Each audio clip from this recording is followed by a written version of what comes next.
بين الليالي المرعبة أمضي بروح متعبة في غرفة بأثاثها يعلو غبار الأتربة.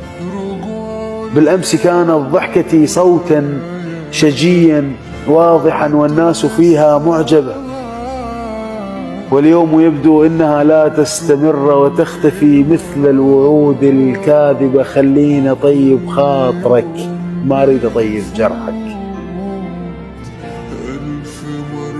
وامسح دمعتي وابتسم واحكي لي كلمة فرحك. راح أبقى ذاك اللي يفتقد ويتابعك وينصحك، ما أريد من عندك صلح، وراح أبقى معتبرك ربح، وأعشق ضحكتك حتى لو تقرب وصيتي وتضحك. أنا اللي يطير من الفرح لو شاف ريش بجنحك. أكبر وأفرح ونغر، خليتني بنار احترق كون الله لا يشوفك حر. هام المواعيد وصدف ذابحني فقدان الشغف. شكلي أفكاري شيبتي أمراضي من عمرك